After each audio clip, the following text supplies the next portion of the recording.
Welcome to the Jayda and Stitches show. Somehow it's November already, which means we've got 2 squares left in our 2024 Granny's Magical Cupboard Calendar Blanket series. And I just wanted to touch on a couple of administrative things about the wrap up of this year's project before I get to this month's square. Our December square, square number 12, will be out on the first Friday of December, much like every other month, and the border tutorial will be out shortly thereafter. We know a lot of you like to wrap up the project in time for Christmas, so we will try and have the whole project wrapped up for you very early on in December. If you haven't already started joining your squares together, I recommend that you give that a go, and if you missed the video on how to join them together, we've got it linked in the description box down below. And now on to the November square. I thought this month it would be fun to build on some of the previous concepts that we've used so far in this year's calendar blanket project. Enter the fluted granny. An object has a fluted edge when it has an undulated, even wave-like pattern to it. And that's exactly what we see in the top part of this square. It is an even, undulating, wave-like pattern. This square is three-dimensional, so it's got a bit of poof to it. It's not maybe as poofy as the Irish granny square or the Irish rose granny square that we did earlier in the year, but it does share a couple of interesting characteristics. It also shares characteristics with another summer square we did, the mesh granny square. And I will now explain how those two things marry together. So this square can be made any number of rows large or any number of rows small, and every single row is the same exact repeating stitch pattern. So once you get used to the concept, you'll be flying through it. It's a yarn eater though. It's going to use up more than double the amount of yarn that most of the other squares in this particular project do, and I'll explain that in the materials section. Every row consists of 2 passes. So row 1 establishes our summer mesh granny square like base. It's the foundation upon which we build the fluting. And every row's second pass builds the 3-dimensional fluting. Might sound a little intimidating at first, but it's actually really pretty easy and a lot of fun too. The top looks like this, but check out the back. That looks almost like a bunch of bullion stitches. So even the back of this is really nifty looking. In this particular square, I did 2 rows of one color, 2 rows of another, and 2 rows of the original color again. I will be showing you how to change colors, and if you're not changing colors, I'll be explaining how that works as well. Like I said, every row has 2 passes in it. The most important thing to keep in mind is the stitch count in the first pass of each row is the stitch count that matches each row's stitch count in every other square of this series. So when it comes to the second pass, don't worry about the stitch count so much, just worry about the look of it. It's the stitch count in the first pass that matters the most, and I'll explain that when we get into the tutorial. So without further ado, let's grab our hooks, grab our yarn, grab a lot of yarn, we'll head on over to the craft table, and we will stitch up a fluted granny square together.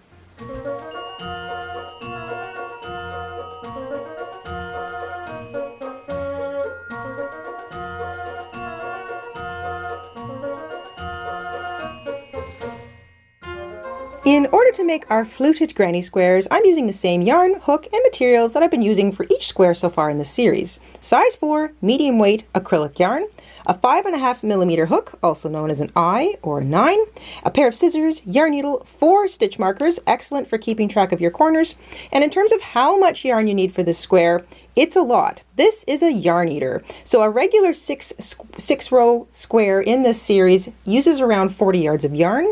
This one, the fluted granny, takes a little more than double, so about 95 yards of yarn. And that's because every row consists of 2 passes.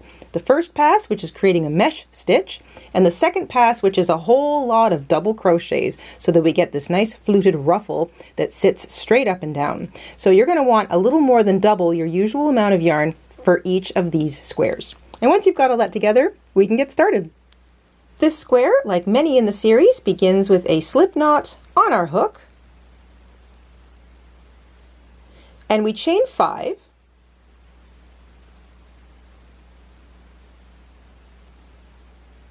join with a slip stitch to the first chain to make a ring. And this is what row 1 will be built into, this chained ring. Every first pass of each row in this square begins with a chain 4. The chain 4 counts as a double crochet, chain 1. Into the ring, double crochet once more, And that is side 1 of row 1. Chain 4, double crochet, or double crochet, chain 1, double crochet. Chain 2 for the corner. And before we add our stitch marker to the corner, we're just going to complete the second side, which is double crochet, chain 1, and double crochet, all built into that chained ring. And you'll see me crocheting over top of my short tail. That's just because I'm lazy and I don't want to weave it in later. I recommend putting a stitch marker on that chain 2 corner. This really helps keep track of what's a corner and what's just a chain 1 space, especially for row 1. Chain 2 for corner number 2, and into that ring, double crochet, chain 1, double crochet. Put a stitch marker in that chain 2 corner. You can see it really helps. It can be kind of confusing as to what's a chain 2 corner and what's a chain 1 space, especially in row 1. Chain 2 for corner number 3, and into that space in the middle, double crochet, chain 1, double crochet. Put a stitch marker on that chain 2 corner. Chain 2 for your last corner. That brings us back to the chain 4 that began the row. You're going to count up 3 chains and join with a slip stitch in that 3rd chain. Pause, put a stitch marker on that corner. This is the end of pass number 1 of row number 1. You've got 4 sides, 4 corners, a double crochet, chain 1 double crochet across each side, and 4 chain 2 corners. Make sure you've got them marked with your stitch markers. Each row in this square consists of 2 passes. The first pass, in which we create a mesh stitch, and the majority of this pattern is built on the summer mesh pattern, so it will become very familiar as we work through rows 2 through 6. But the second pass is a vertical pass, and we will be doing a lot of double crochets, and that's what gives us that fluted look. So here's how we begin every single second pass of every single row. And really the second pass is the same for every row going forward. It's pretty easy to remember. We chain 3 to begin right where we are. So chain 3. And now you want to think about working both vertically and also kind of rotating your work. So don't think about this mesh stitch now as the flat part. I want you to start thinking about it like this. Like now we're putting a 3rd dimension onto this square. So right in this, around this post of this stitch, which is also the chain 3 that began row 1, you're going to work 2 double crochet around that post. But in order to do that, I find it helps to turn your work so that the top of that stitch is facing right.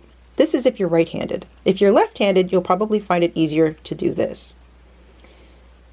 Work 2 double crochet around the post of that stitch. The chain 3 at the beginning of the second pass counts as a double crochet, and the following 2 double crochet around that first stitch are built working towards the center. So towards the center of the square. Then we flip it or rotate it 180 degrees to go to the next stitch. So you're still working in the same direction. This is the next stitch post we want to look at, but we want to work around that post now going in the other direction. So away from the center of the square, the edge of that row is now facing to the left. And you're going to double crochet around the post of that next stitch 3 times. So you might have to get a little creative with how you hold your square. Don't be afraid to bend it or stretch it or shape it how you need to in order to get 3 double crochet around the post of that square. You always can pause, flatten things out, and keep an eye on those chain 2 corners. I find keeping the markers on those corners really helps keep track of where you are. So to begin a second pass, you chain 3, the chain 3 counts as a double crochet, and you immediately work 2 double crochet around the post of the stitch that you're sitting directly on top of, and you're working towards the center of the square. Then you rotate your square 180 degrees. You're now moving away from the center of the square. You work 3 double crochet around the post of the very next stitch. We completely ignore the chain 2 corners on a second pass. It doesn't matter what row you're on. but keeping a track of those corners is really helpful going forward, so you want to keep your markers there. After you finish 3 double crochet working away from the center, you rotate 180 degrees again. You find the next post of the next stitch and you work 3 double crochet working back towards the center of the square. You're working around the post of the stitch. You can be creative about how you hold on to your square in order to get those 3 double crochet comfortably built around that post. But those 3 double crochet are worked around the post of the next stitch, heading towards the middle of the square. Then you rotate again, you're moving away from the center of the square, you find the next stitch, you're working around the post of that stitch. You can bend your square however you need to just to free up the post of that stitch, and you work 3 double crochet around the post of that stitch. You're heading away from the center of the square. So every post gets 3 double crochet worked around it. You are rotating 180 degrees, first to the right, then to the left, then to the right, then to the left. If you're left-handed, it's the opposite, but you're always working either towards the center or away from the center, towards the center, away from the center. And that's what gets this little fluted action going. If you get confused, all you have to do is lay it down. Look at where your stitch markers are. Yes, those are the 4 corners of the first pass of the row. That tells you where you are at. You can press those 3-dimensional double crochets into a bit of a fluted pattern if it helps. And you can sort of see now that work sitting upright. If you want to look at it like this, you can see the 3-dimensional flutedness of those double crochets. And you just keep going around and around. So if your last double crochet is close to the edge of the row, so you're right here up at the edge, that means that you worked those 3 double crochet working away from the center. Now you want to rotate, find the next stitch, you're working around the post, and that means you're working towards the center. So if you just worked away from the center, your next set of 3 double crochet worked around the post of the next stitch means that you're working towards the center. 3 double crochet completely worked around the post of that stitch. That means when you pause, if you're confused, lay it flat, look for those 4 corners. That helps you pull out your square. You look for the next stitch. Here it is. You just work towards the center. This means you need to work away. So you grab that post of that stitch, hold it however you need to, and work 3 double crochet around it, going in the other direction. So constantly going to the center and then away from the center, towards the center and away from the center. Every single stitch gets 3 double crochet built around the post, and this creates that 3-dimensional fluted look. You just skip over the spaces. Doesn't matter whether it's a chain 1 space or a corner space. When you're working the second pass, we're not really concerned with the spaces. We're concerned with the 3-dimensional effect. So if you've worked away from the center and you're confused, just lay it down. If your last stitch is against the edge of the square, so that's the edge of the square, and my last double crochet is against it, that means I worked away from the center, which means that on my next 3 double crochet around the post of the next stitch, I'm working towards the center. That first row, it's a little small. Getting used to how it looks is what row 1 is all about. 3 double crochet around the post of the next stitch, work towards the center, and then you rotate your work, grab the next post of the next stitch and work 3 double crochet around it, going away from the center.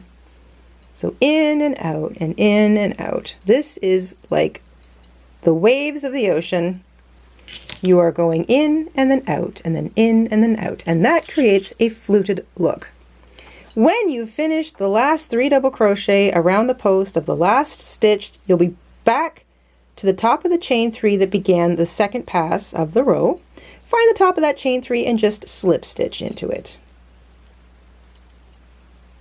That completes row 1. So like I said, every row has 2 passes. The first pass in which we establish the mesh stitch, and the second pass where we create the fluted 3-dimensional effect. So that is row 1 complete. If you're changing colors at the end of a row, then you've joined with a slip stitch to the top of the chain 3 that began the second pass. Doesn't matter what row you're on, you can just fasten off So snip your yarn, pull that yarn tail back through your loop, you're fastened off. That's if you're changing colors. I'll explain where to rejoin your color in a moment. If you're not changing colors, then you've joined your row, and you're just going to slip stitch down the back of that chain 3. And you can do that by just slipping your hook underneath a loop on the back of it and slip stitch. Don't do it very tightly. And then slip stitch into the bottom of that chain 3, which is also the top of the stitch. There we go. Just slip it down. It's also the chain 3 or the third chain of the chain 4 that began the first pass of the row. Either way, you want to make sure you're directly above that stitch. I'll get my little tail out of the way there. And the stitches are all really obvious if you look at the back, because they've all now got a whole bunch of double crochets worked around them. This looks like a bunch of bullion stitches actually. You want to slip stitch into the base of the chain 3 of the second pass, or what was the third chain of the chain 4 of the first pass. Either way, you want to be right here. If you're joining a new color, you're going to join your yarn right here. And remember, now we're back to keeping an eye on, we're working the first pass of the second row. The first pass of each row is always the mesh square. It's that summer mesh square that we did back in August. That establishes the base or the square part, and then the second pass is the three-dimensional fluted bit. So every row begins with the first pass. The first pass begins down here on the actual square. Every row begins with a chain 4. The chain 4 counts as a double crochet, chain 1. Then you just skip the next space. It'll be a chain 1 space. You're looking for the next stitch. If you're not sure what you're looking at, flip it upside down. It's very clear to see back there. Find the top of it, double crochet, and chain 1. Don't forget the chain 1s. Look for the next stitch. If it's not a stitch because you're in the space, take your stitch marker out of your chain 2 space. All chain 2 spaces get the same treatment. Double crochet, chain 2 for the new corner, double crochet, and chain 1. And before you leave, I highly recommend you put that stitch marker back in on the chain 2 so you can clearly see where that corner is. All right, working across the side, every single first pass of every single row, you look for the next stitch. If you can't quite see it, flip it upside down. There it is there, very thick and obvious. Look for the top of it, double crochet, chain 1 into the top of that stitch. Look for the next stitch. Here it is here. If you're not sure, look for it upside down. Double crochet, chain 1 into the top of it. So double crochet, chain 1 into the top of every single stitch from the previous row's first pass. No exceptions, every single time. Don't forget to chain 1 after you've double crocheted, so it's always double crochet, chain 1. Look for the next stitch. If it's not a stitch because it's a chain 2 space, remove your stitch marker. Corners get the same treatment. Double crochet, chain 2, that's your new corner, double crochet, chain 1. So double crochet, chain 2, double crochet, chain 1, all worked into a chain 2 corner. And before you do anything, put your stitch marker back on your chain 2. That will help keep you on track.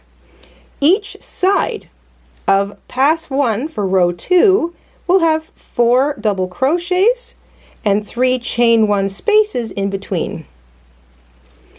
When you leave the chain 2 space, you look for the next stitch. Your immediate stitch is right here. Double crochet, chain 1 into the top of it. Look for the next stitch. Here it is here. Double crochet, chain 1 into the top of the next stitch. Look for the next stitch. If there isn't one because you're at a chain 2 space, chain 2 corners get the same treatment. Double crochet, chain 2, double crochet, chain 1. Put that stitch marker back in and you start all over. Look for the next stitch. Double crochet, chain 1 into every single stitch across. Corner spaces get double crochet, chain 2, double crochet, chain 1.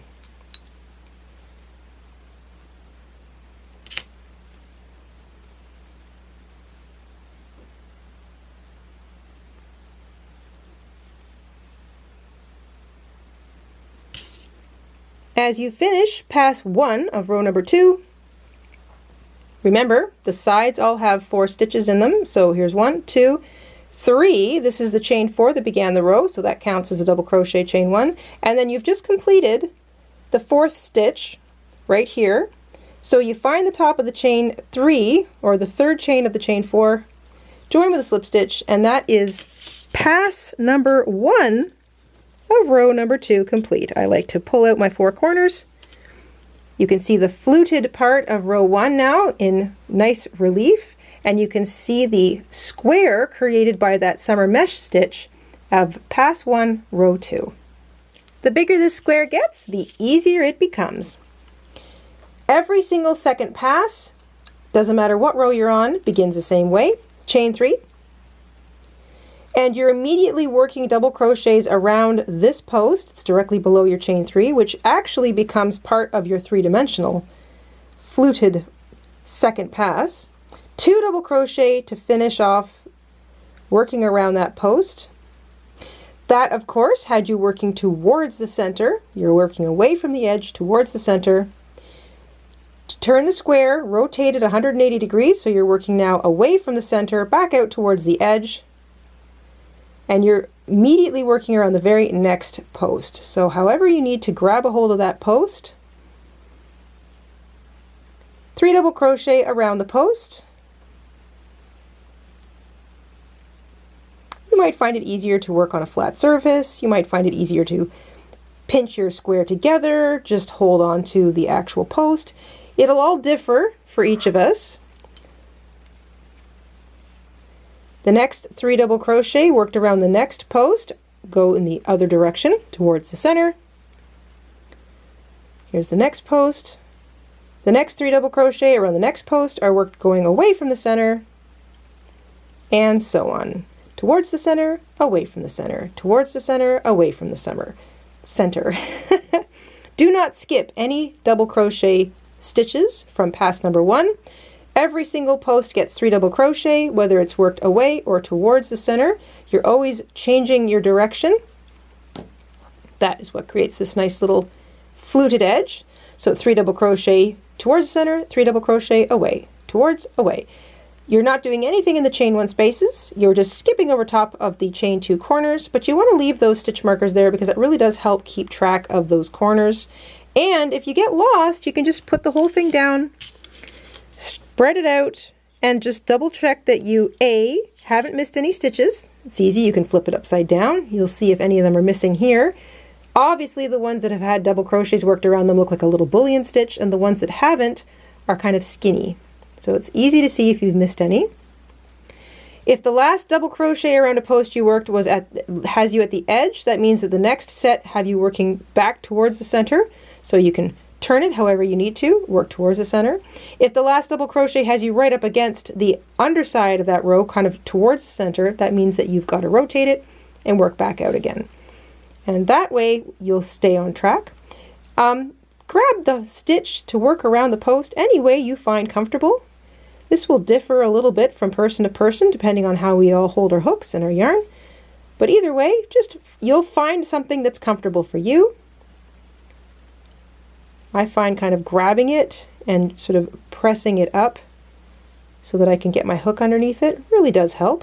But I'll leave that up to you to find something that is comfortable. And if you find a way to work around that post that's a little comfortable for you, I'd love to have you leave a comment in the comment section down below. Let us know how you hold your stitch or how you find it comfortable to work around that post of that double crochet, and also include information like whether you're a knife grip or a pencil grip, and maybe how you hold or feed your yarn, and if you don't mind, even if you're left or right-handed, because I'm curious to know if this differs based on handedness too. So if you have a different way to get around the post that you think is comfortable or helpful or quick and you'd like to share, please let us know down below. Remember, don't miss any posts. You want to get sure 3 double crochet around every single stitch from the first pass. You're always going either in towards the center or out away from it. This is what creates the 3-dimensional fluted look. And the last 3 double crochet you work of pass number 2 will always have you working away from the center, and you'll end up joining right where you need to at the top of that chain 3 that began the second pass. All right, I'm going to let you finish off pass 2 of row 2, and I'll hook up with you in a moment.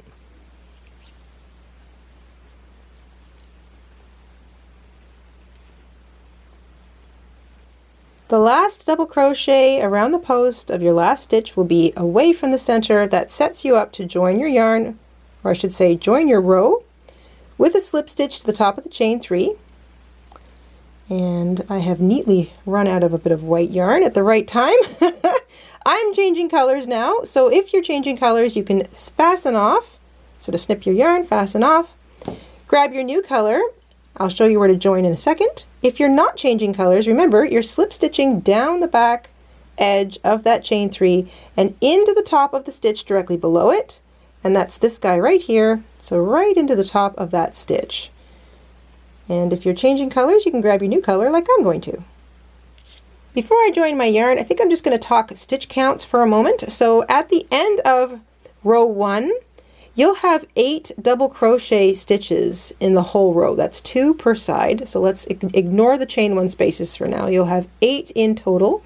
And that means after your fluted second pass, because there's 3 double crochets per post of each stitch in the first pass, that means you'll have 3 times 8, which is 24 double crochet in your fluted second pass.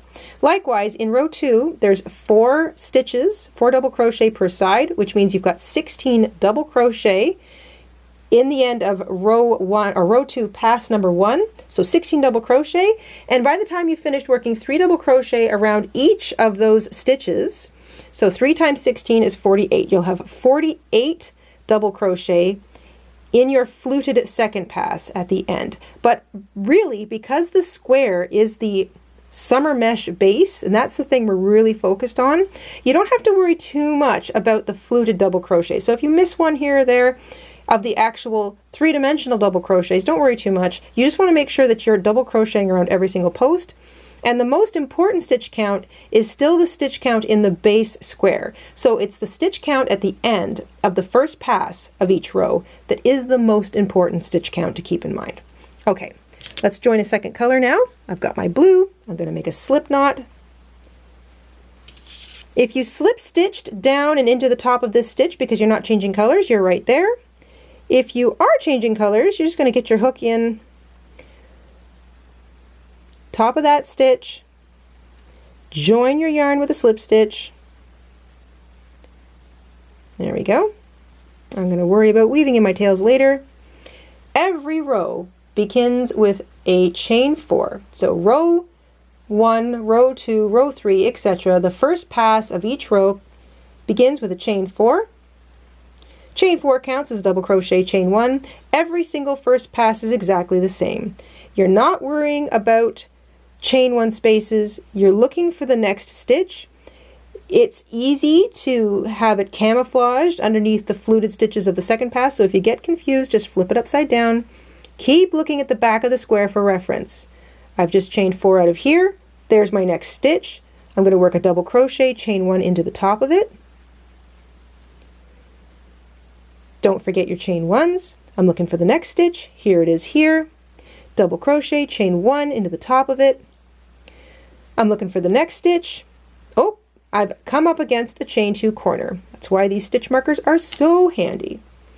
Double crochet, chain 2, double crochet, chain 1 in the chain 2 corner space. Put that all-important stitch marker back on the chain 2. Look for the next stitch. Here it is here. Double crochet, chain 1 into the top of it. Look for the next stitch. Here it is here. Double crochet, chain 1 into the top of it. You're going to double crochet, chain 1 into the top of every single stitch across each side. If you get lost, all you have to do is just flip it to sort of see where the next square or the next double crochet is from the previous row's first pass. Easy peasy. Make sure you chain 1 after every single double crochet you make, unless you're in a chain 2 corner. Then it's double crochet, chain 2, double crochet, chain 1. And please, before you leave, put that stitch marker back in. You'll thank yourself later. Double crochet, chain 1 into every single stitch. Double crochet, chain 2, double crochet, chain 1 into each of your 4 chain 2 corners. And I'll hook up with you back at the beginning of this first pass. Finishing pass number 1 of row 3, the last corner, double crochet, chain 2, double crochet, chain 1. You've got another stitch here to work a double crochet, chain 1 into. Flip it upside down, make sure you haven't missed any, and then join with a slip stitch to that 1, 2, third chain of the chain 4 that began the row. There we go. And take a moment. You should have 6 double crochet posts along each side. Make sure you've got 6 along each side. You've got your 4 chain 2 corner spaces marked with your stitch markers. And remember, we've got a second pass still to do on row number 3. Second pass, it's going to start looking more and more familiar. Every single second pass begins with a chain 3. That chain 3 counts as a double crochet. You are immediately working around the post of this stitch. It's the one you're directly on top of. It's the chain 3 that began the row. 2 more double crochet to finish off that first bit of post work. Of course, you're working towards the center of your square. Then, because you did double crochets working towards the center, your next stitch right here means that you're working 3 double crochet around the post working away from the center, and you are just going to hold that post however it is comfortable to work 3 double crochet around. When you finish the 3 double crochet, if you're confused, just pause, lay it flat if you have to, pull out your corners. Here's your next stitch right here. My last double crochet of fluted work is right up against the edge, which means that I've got to now work back towards the center. So towards the center, away, towards, away, towards, away. And this is how we get that fluted look. Do not skip any of your stitches. You want to work 3 double crochet around the post of every single one of those stitches. Don't worry about the chain 1 spaces. Don't worry about the chain 2 spaces, but just make sure that your stitch markers stay in their corners, just to kind of help you keep track of where you are. You're always looking for the next stitch. If you're confused, just pause, make sure you do not skip any. 3 double crochet around the post of every single stitch, and you're alternating working towards the center and away from the center.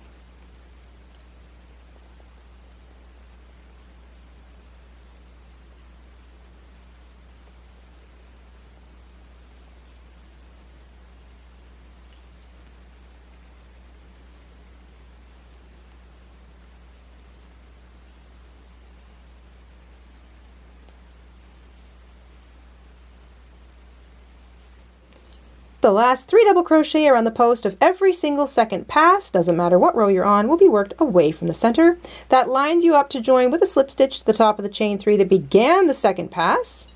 If you're changing colors, you can fasten off right here and join your new color down here at the base along that right there at the top of that stitch. That's on the mesh base. If you're not changing colors, you need to get back down there. So you're just going to slip stitch down the back edge of that chain 3. I just slip my hook underneath a loop, and I try not to slip stitch very tightly, and then I want to slip stitch into the top of that stitch, and this just sets me up. So I'm going to find the top, I'm going to slip my hook in under there. It might be a little snug. There we go, that's a good spot. I want to make sure that I'm out on top of that stitch right there to begin the next row. So you can join your yarn there if you're changing colors. And this is another thing I like to do. I like to put it down, make sure I've got all 4 corners of the mesh stitch still identified, pull it out, give it a little bit of a squaring up, appreciate that fluted 3-dimensional effect from the end of the last row, and let's talk stitch counts. At the end of row 3, first pass, you'll have 24 double crochet because you had 8 stitches, or I should say 6 stitches across each side. So 6 double crochets across each side. 6 times 4 is 24.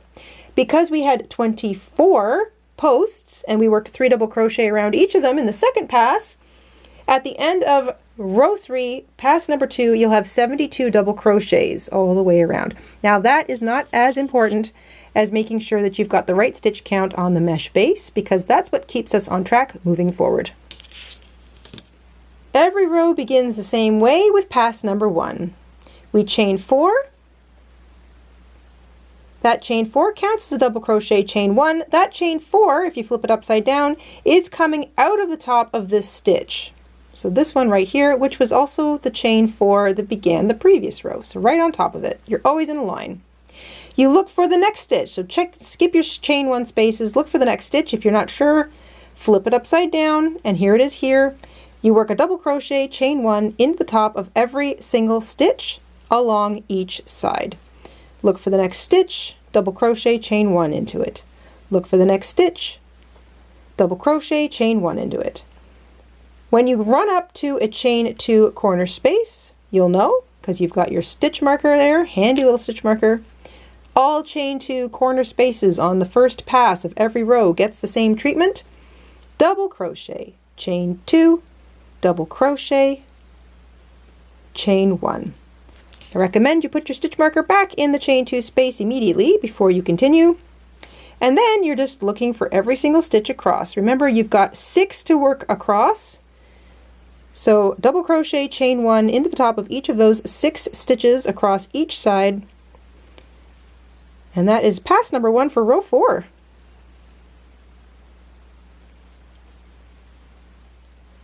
When you finish the last corner of every first pass, don't forget you want to make sure you don't miss on any of the remaining double crochets left on that side. So double crochet chain 1 into the top of all the remaining stitches. There'll be 2 of them as you near the end of row 4, pass number 1. Each side will have 8 double crochets along it and 7 chain 1 stitches or chain 1 spaces in between. Find the third chain of the chain 4 that began the first pass of row 4, join with a slip stitch, and now you're ready to do the second pass. I also just like to take a moment, lay it flat, pull out my corners, and appreciate the squareness of the mesh before I get into the wildness of the fluted double crochet. The second pass of every row is the same. Chain 3 to begin. You are working towards the center, you're working around the post. This is the first stitch we start at. 2 more double crochet because the chain 3 counts as a double crochet. Worked heading towards the center. Then we find the next stitch, we rotate, we're working away from the center, 3 double crochet around the post of the next stitch, away from the center.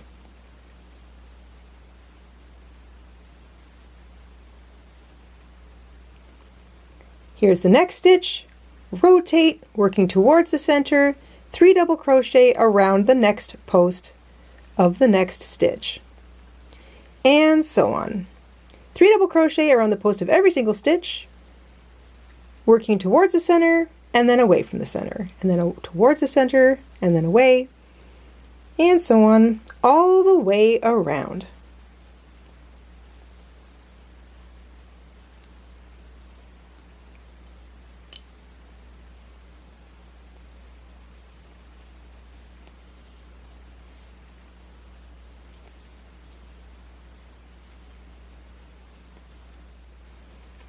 Join with a slip stitch to the top of the chain 3 that began the second pass.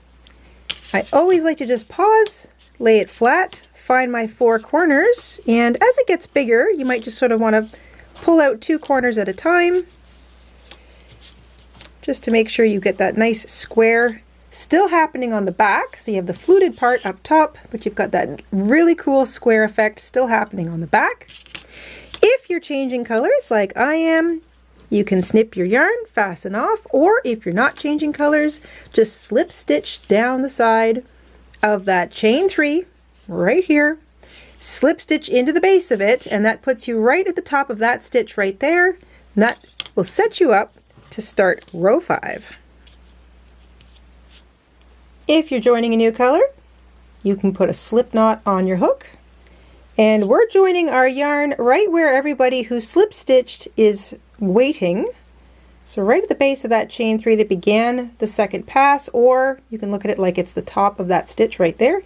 Slip stitch to join. Every first pass begins with a chain 4, that counts as a double crochet chain 1, and you're going to work a double crochet chain 1 into the top of every single stitch from the previous row's first pass all the way around. Remember, when you get to a chain 2 space, the chain 2 space gets the chain 2 space treatment, and I will remind you of that when I get there. So double crochet chain 1 in every single stitch, remove the stitch marker, chain 2 space gets double crochet, chain 2, double crochet, chain 1. Put your stitch marker back in and repeat double crochet chain 1 in the top of every stitch all the way across. And then when you get to the corner, double crochet, chain 2, double crochet, chain 1. And I'll see you back at the beginning. At the end of pass 1, row number 5, you'll have 10 double crochets along each side with 9 chain 1 spaces in between. So that's a total of 40 double crochets all the way around at the end of row 5, pass number 1.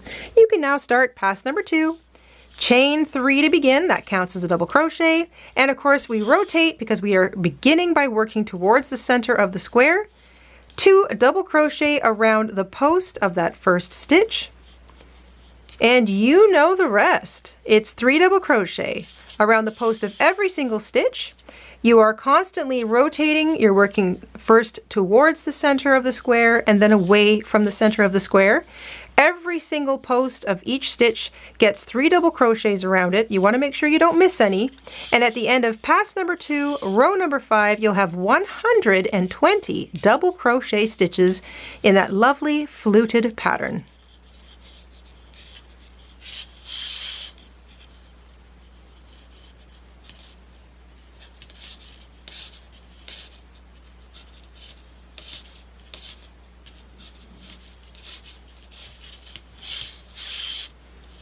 Once you've finished row 5 completely, you're either slip stitching down and into the top of this stitch right here to begin row 6 if you're not changing color. If you are changing color, fasten off, join your new color right here, and it's the same as every single row before it. We chain 4 to begin the first pass. That stands for a double crochet chain 1. We double crochet chain 1 into the top of each stitch all the way across to the corner. Double crochet chain 2, double crochet chain 1 in the corner space. I recommend you put your stitch marker back in position. Join with a slip stitch to the third of the 4 chains that began this pass when you get all the way back to the beginning, and then chain 3 and start pass number 2. Remember, you want to work 3 double crochet around every single post, and at the end of the first pass you're going to have 12 double crochets along each side and 11 chain 1 spaces in between. And you are always alternating the direction in which you work those double crochets around the post. So they begin by working towards the center, and then you rotate and you're working away from the center. At the end of row 6, pass number 1, you are going to have 48 double crochet in total. At the end of row 6, pass number 2, you will have 144 double crochet in total. You can then join to the top of that first stitch, that chain 3 that began the second pass, and I'll hook up with you there.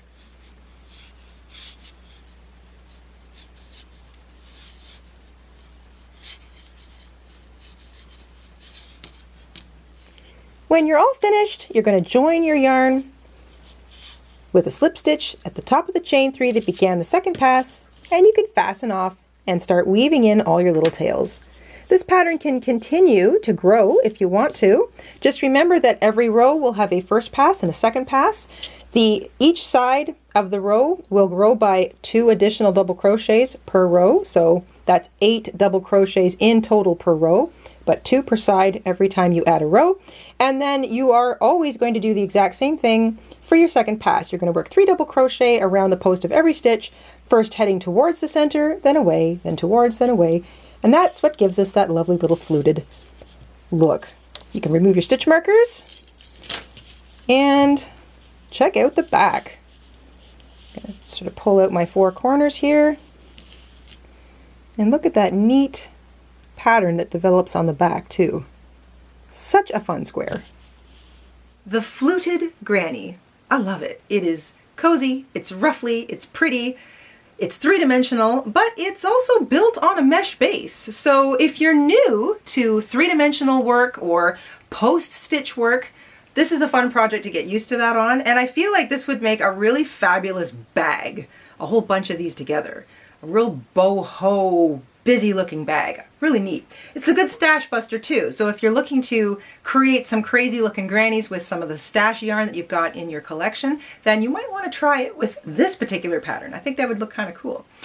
Thank you all so much for joining us, and if you'd like a written copy of today's pattern, you'll find it in our Etsy shop. We'll have a link to that in the description box down below, and a gigantic thank you to everybody who has picked up a pattern so far this year.